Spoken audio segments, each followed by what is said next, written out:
আসসালামু আলাইকুম। 10 মিনিট স্কুলের পক্ষ থেকে সকলকে স্বাগতম। আশা করি সকলে ভালো আছেন। আলহামদুলিল্লাহ আমিও ভালো আছি। সপ্তম শ্রেণীর গণিত 2 অনুশ্রেণী 2.1 10 নং সবুজ, ডালিম ও লিঙ্কন 3 ভাই। তাদের পিতা 6300 টাকা তাদের মধ্যে ভাগ করে দিলেন। এতে সবুজ ডালিমের 5 ভাগ 3 অংশ এবং 3 ভাগ 5 অংশ এবং ডালিম লিঙ্কনের দ্বিগুণ টাকা পায়। প্রত্যেকের টাকার পরিমাণ বের করো। এখন এইখানটা আমাদের লক্ষ্য করতে হবে মোট টাকা কত, 6300। এখানে সবচেয়ে ছোট কি, লিঙ্কন। লিঙ্কনের টাকাটা আমাদের ধরে নিতে হবে। লিঙ্কনের টাকা যদি আমরা ধরে নেই তাহলে আমরা কি ডালিমের টাকাটা পাবো আর সবুজের টাকাটা আমরা ওখান থেকে পেয়ে যাব। মনে করি লিঙ্কন পায় ক টাকা, তাহলে ডালিম কত পাবে? ডালিম কত? লিঙ্কনের দ্বিগুণ টাকা পেয়েছিল, তাহলে ডালিম পায় দ্বিগুণ মানে 2 মানে 2 ক টাকা। সবুজ পায় ডালিমের কত অংশ? আপনার সবুজ পাবে কি, ডালিমের যে টাকাটা এখানে যে ভাগটা পেয়েছিল ওর কত, 3 ভাগ 5 অংশ, অর্থাৎ 2 ক এর 3 ভাগ 5 অংশ। তাহলে 3 দুগুণে 6 ক ভাগ কত, 5। তিনজনের টাকার অনুপাত কি হবে? লিঙ্কনের টাকার অনুপাত ক টাকা অনুপাত ডালিমের পেয়েছিল 2 ক টাকা এবং কি সবুজ পেয়েছিল কত, 6 ক ভাগ কত, 5 টাকা। এখন আমরা সর্বপ্রথম এখানে কি করব? সর্বপ্রথম আমরা এইখানতে এই অনুপাতগুলো যে আছে অনুপাতগুলোকে আমরা 6 দ্বারা ভাগ করব, ক দ্বারা ভাগ করব। কি করব? ক দ্বারা ভাগ করে। তাহলে আমরা যদি ক দ্বারা ভাগ করি তাহলে এখানে ককে ক মানে 1 পাবো। আবার ক এখানে 2 কক যদি ক দ্বারা ভাগ করি আমরা 2 পাবো। 6 ক ভাগ 5 যদি আমরা ক দ্বারা ভাগ করি 6 ভাগ কত, 5 পাবো। এরপর আমরা কি করব? এখানতে 1 আর 2 পূর্ণ সংখ্যা, কিন্তু 6 ভাগ 5টা পূর্ণ সংখ্যা নয়। তাহলে আমরা এদের মতো যদি করতে চাই তাহলে কি করব? এই যে 6 ভাগ কটা যদি আমরা 1 আর 2 এর মধ্যে করতে চাই, অর্থাৎ লিঙ্কন এবং ডালিমের অনুপাতের মতো যদি করতে চাই তাহলে টোটালটাকে কি করতে হবে? 5 দ্বারা গুণ করতে হবে। 5কে 5 দুগুণে 10, আবার 5 কাটা যায় কত হয়, 6। তাহলে আমরা কি পাইলাম? 5 অনুপাত 10 অনুপাত 6। অনুপাতগুলোর যোগফল কত হবে?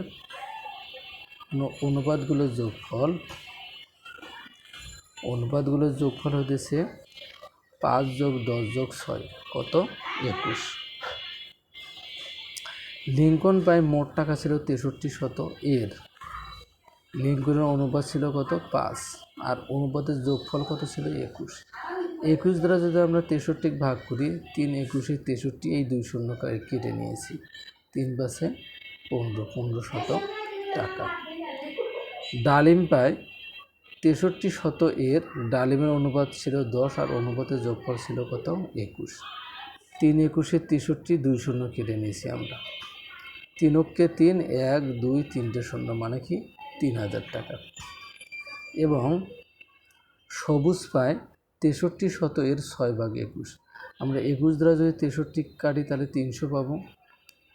3 6 18 2 শূন্য। তাহলে আমাদের এখানে কি লিঙ্কন পাইল 1500 টাকা, ডালিম পাইল 3000 টাকা এবং কি সবুজ পাইল কত, 1800 টাকা। এই টাকা 3টাকে আমরা যোগ করে দেখব যে 6300 টাকা হয় কিনা। যদি 6300 টাকা হয় তাহলে কোনো সমস্যা নেই, আমাদের অঙ্ক মিলে গেছে বা হয়ে গেছে। তাহলে কি হবে তাহলে আমাদের কি হবে 1500 3000 কত 4500, আর 1800 কত হয় 6300। যদি 15 যোগ 45 সাথে 15 যোগ করলে কত 6000, 15 আর 3 কত 18, মানে 63, 6300 টাকা। উত্তর লিঙ্গনের 1500 টাকা, ডালিমের 3000 টাকা এবং সবুজের কত 1800 টাকা।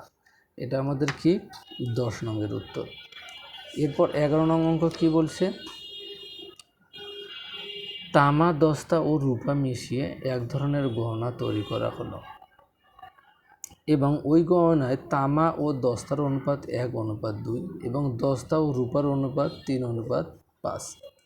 19 গ্রাম ওজনের গহনা কত গ্রাম রূপা আছে? অর্থাৎ আমরা তামা দস্তা রূপা মিশিয়ে একটা গহনা বানাইছি। ওই গহনার মধ্যে তামা আর দস্তার অনুপাত ছিল 1:2, আবার দস্তা ও রূপার অনুপাত ছিল 3:5।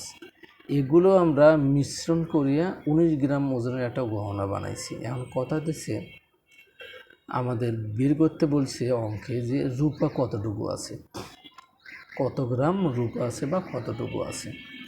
তাহলে আমরা কি মোট কত গ্রাম গহনা ছিল 19 গ্রাম।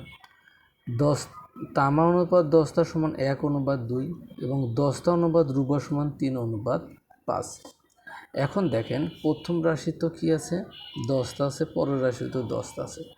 আমরা এই প্রথম রাশির এই দ্বিতীয় রাশির যে দস্তার অনুপাত ছিল 3, এই 3 দ্বারা আমরা কি প্রথম রাশিটার দুইটা যে অনুপাত আছে এই দুজনের গুণন করে দেব। 1 গুণন 3 অনুপাত 2 গুণন 3 কত হয় 3 × 3, 3 দুগুণে 6। আবার প্রথম রাশির দস্তার যে অনুপাতটা ছিল কত 2, এই 2 দ্বারা আমরা পরের রাশিটার দস্তার রূপা গুণ করে দেব অনুপাতকে।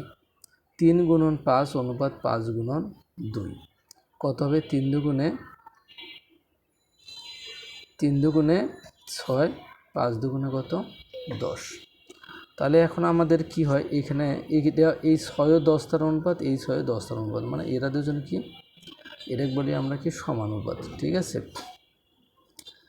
তাহলে আমাদের অনুপাত কি দাঁড়ায় তামা অনুপাত দস্তা অনুপাত রূপা সমান 3:6:10। অনুপাতের যোগফল কি দাঁড়াবে 3 + 6 + 10 কয় গ্রাম 19 গ্রাম। সুতরাং গহনায় কি রূপা আছে 19, এর 10 ভাগ কত 19। 19 আর 19 যদি আমরা কাটি এখানটা 1 থাকে এখানটা 1 থাকে, 1 দ্বারা দশক গুণ করলে 10, 10 দ্বারা যদি আমরা দশক যদি আমরা 1 দ্বারা ভাগ করি তো কত পাবো আমরা 10 গ্রাম। উত্তর কত 10 গ্রাম। এটা আমাদের কি 11 নং অঙ্কের অ্যান্সার হবে। প্রিয় শিক্ষার্থী বন্ধুরা, অনেকে ধারণা করতে পারেন যে ইনি অঙ্কগুলো নোট করে করাই কেন। আমি আসলে যাতে সময় কম লাগে আমি এই জন্য আগে অঙ্কগুলো রেডি করে রাখি দেই, যাতে কম সময়ে আমি অঙ্কগুলোকে উপস্থাপন করতে পারি। আর সেকেন্ড কথা, অনেক আমি ইউটিউবে ভিডিও দেখেছি, ফেসবুকে দেখেছি, দেখছি যে আমি কাজের থেকে কথাই বেশি বলে, আমি এটা পছন্দ করি না।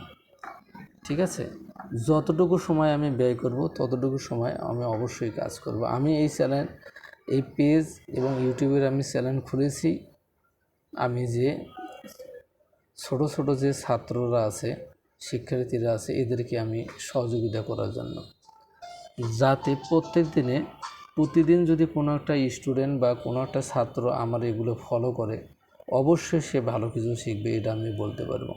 তার কারণ আমি এই লাইনে এখন আমি গার্মেন্টসে জব করি, এর আগে আমি শিক্ষকতা করছি প্রায় আমি 13 বছর। এর অভিজ্ঞতাতে আমি বলতে পারি অবশ্যই কোনো একটা স্টুডেন্ট যদি পুঙ্খানুপুঙ্খানুভাবে আমার ক্লাসগুলো করে অর্থাৎ ভিডিওগুলো দেখে অবশ্যই সে ভালো কিছু করতে পারবে ইনশাল্লাহ। সকলের শরীরের সুস্থতা কামনা করে এখানেই শেষ করছি। আল্লাহ হাফেজ।